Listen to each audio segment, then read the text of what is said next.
Assalamualaikum mang banan the class 9 the chemistry the chapter number plus dream topic discuss co element and classification. Elements tawai a chemical substance which cannot broken into simpler substance by any ordinary chemical or physical process. Thus yo chemical substance چې هغه نه په physical نه په chemical process باندې simple substance ته نه divide کیږي دغه ته موږ څه element بوته. Yeah, bel definition man ko a substance composed of similar या identical atoms.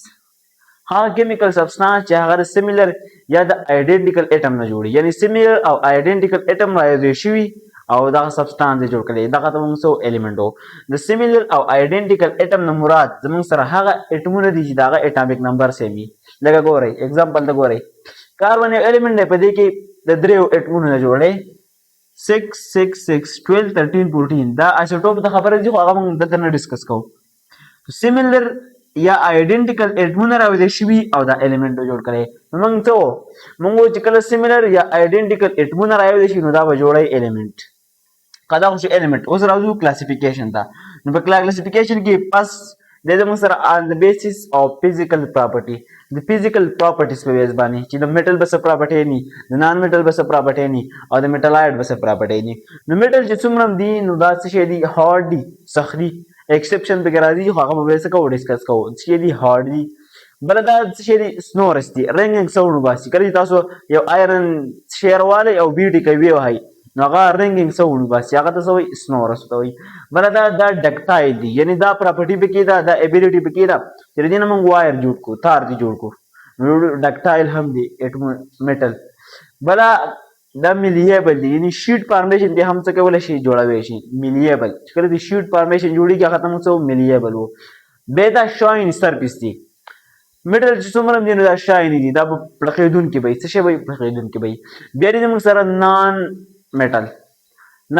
میټل کې بس پراپرټي دي چې څه پراپرټي نه په میټل کې وي دا کټول به نان میټل کې نه آل پراپرټي نه ایبسنت دا به کسی وي نه دریم نمبر دی میټالایډ څه شي میټالایډ یو داسې الیمنت دی چې په دې کې به د میټل پراپرټي نه ایز نان میټل د میټل سره سره به د نان میټل پراپرټي نه هم وي میټالایډ کې به دیم نمبر کلاسیفیکیشن منکو on the basis of nature چې نیچرلی الیمنت څنګه دي نو په دې کې نیچرل الیمنت چې دي نو دا بهن دي یعنی قدرتی طور په دې دنیا کې موجود دي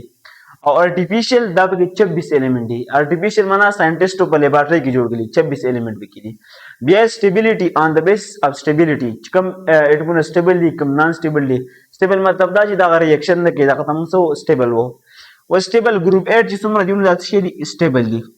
هیلیم نیان ارګان کرپټان زینان ریډان دا څونه دي سټیبل دي و سټیبل څه ته وایي سټیبل هغه ته وایي چې دا اکټیټ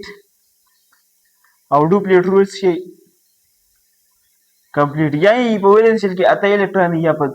2 الکترون